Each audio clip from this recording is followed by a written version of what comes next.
آج ہم بات کریں گے ایک ایسی کہانی کی جو ہم سب کی کہانی کا آغاز ہے، تخلیق کی، تکبر کی، اور زمین پر انسانی سفر کی ابتدا کی۔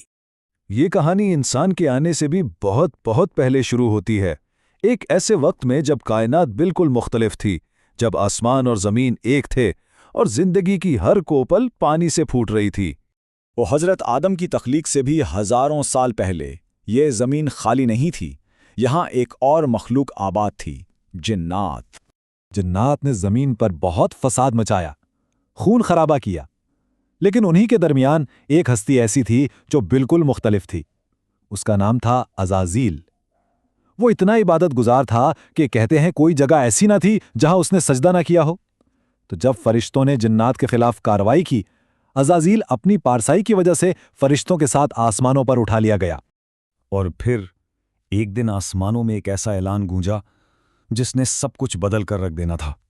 اس اعلان پر فرشتوں نے، جنہوں نے زمین پر جنات کا فساد اپنی آنکھوں سے دیکھا تھا، بڑے ادب سے ایک سوال کیا، یا رب، کیا زمین پر پھر ایک ایسی مخلوق بھیجی جائے گی جو فساد کرے گی اور خون بہائے گی؟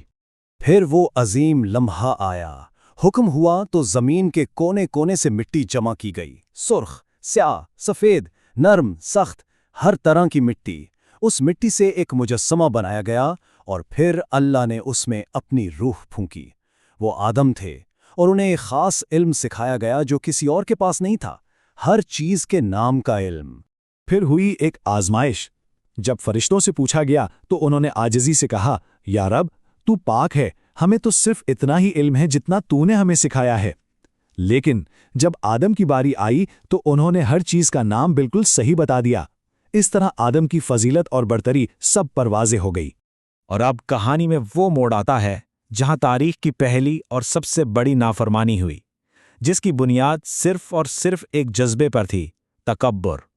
حکم بالکل صاف تھا، آدم کو سجدہ کرو۔ پلک جھپکتے ہی تمام فرشتے سجدے میں گر گئے، سوائے ایک کے۔ عزازیل اپنی جگہ اکڑا کھڑا رہا۔ جب اس سے وجہ پوچھی گئی تو اس کے اندر کا غرور باہر آیا۔ میں اس سے بہتر ہوں، تو نے مجھے آگ سے بنایا ہے اور اسے مٹی سے۔ بس یہی وہ تکبر کی آگ تھی جس نے اس کی ہزاروں سال کی عبادت کو ایک پل میں جلا کر راکھ کر دیا۔ تو دیکھیں، ایک لمحے کے تکبر نے کیا سے کیا بنا دیا۔ جو عزازیل فرشتوں کا ساتھی اور استاد کہلاتا تھا، وہ اب ابلیس بن چکا تھا، یعنی مایوس، دھتکارا ہوا، حسد اور نفرت سے بھرا ہوا۔ اور معافی مانگنے کے بجائے اس نے کیا کیا؟ اس نے اللہ سے مہلت مانگی، مگر توبہ کرنے کے لیے نہیں، بلکہ قیامت تک آدم کی اولاد کو بھٹکانے کے لیے۔ اس نے قسم کھائی کہ وہ انسان کو ہر طرف سے گمراہ کرنے کی کوشش کرے گا۔ اچھا، اب دوسری طرف چلتے ہیں۔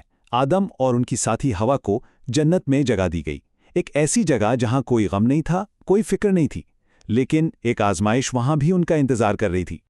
انہیں ہر نعمت کی اجازت تھی، بس ایک خاص درخت کے قریب جانے سے منع کیا گیا تھا۔ ابلیس نے اسی چیز کو اپنا ہتھیار بنایا۔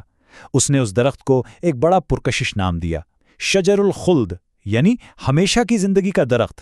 اب یہاں ایک بہت اہم سوال اٹھتا ہے، جو ہستیاں جنت کی پاکیزہ فضا میں رہ رہی ہوں، وہ آخر شیطان کے دھوکے میں آ کیسے گئیں؟ دیکھیں، شیطان نے کئی حربے استعمال کیے۔ اس نے بار بار وسوسے ڈالے، ہمیشہ کی بادشاہی کا لالچ دیا، خود کو ایک ہمدرد اور خیرخواہ بنا کر پیش کیا، لیکن اس کا سب سے بڑا داؤ تھا اللہ کی جھوٹی قسم کھانا۔ آدم اور حوا کی معصومیت یہ سوچ بھی نہیں سکتی تھی کہ کوئی اللہ کا نام لے کر بھی جھوٹ بول سکتا ہے۔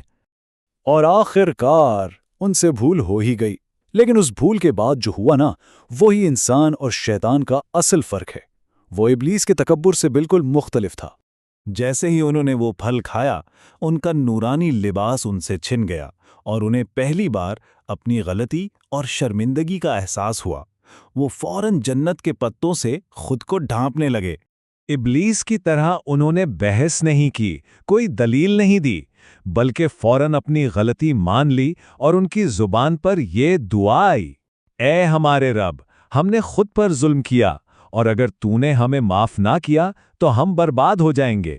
یہی وہ عاجزی تھی جو اللہ کو پسند آئی اور قبول ہوئی۔ توبہ تو قبول ہو گئی، لیکن اب انہیں زمین پر اترنا تھا۔ انسانیت کے سفر کا آغاز اب ہونا تھا۔ یہ ایک نئی شروعات تھی۔ آدم اور حوا کو زمین پر الگ الگ جگہوں پر اتارا گیا۔ ایک بہت لمبے عرصے تک وہ ایک دوسرے کو ڈھونڈتے رہے۔ پھر اللہ کی رحمت سے وہ عرفات کے میدان میں دوبارہ ملے، لیکن اب زندگی آسان نہیں تھی۔ انہیں سب کچھ شروع سے سیکھنا تھا، کھیتی باڑی کرنا، آگ جلانا اور اپنے لیے لباس بنانا۔ اور یہاں ایک بہت ہی خوبصورت نقطہ ہے۔ کہتے ہیں کہ فرشتہ جبرائیل ان کے لیے گندم کے 7 دانے لائے، اور یہ دانے اسی ممنوعہ درخت کے تھے۔ انہیں حکم ہوا کہ یہ زمین میں بو دو۔ تو سوچیں، جس چیز کی وجہ سے سزا ملی وہی زمین پر رزق کا پہلا ذریعہ بنی۔ اور بس یہیں سے انسانی کہانی کا پہلا باب شروع ہوا، اور ساتھ ہی شروع ہوئی وہ کشمکش انسان اور اس کے بہکانے والے کے بیچ جو آج تک ہم سب کے اندر جاری ہے۔ تو یہ کہانی صرف ماضی کا ایک قصہ نہیں ہے، یہ ہم میں سے ہر ایک کی کہانی ہے۔ اصل سوال تو یہ ہے کہ تکبر اور توبہ کے ان 2 راستوں میں سے آج ہم کون سا راستہ منتخب کرتے ہیں؟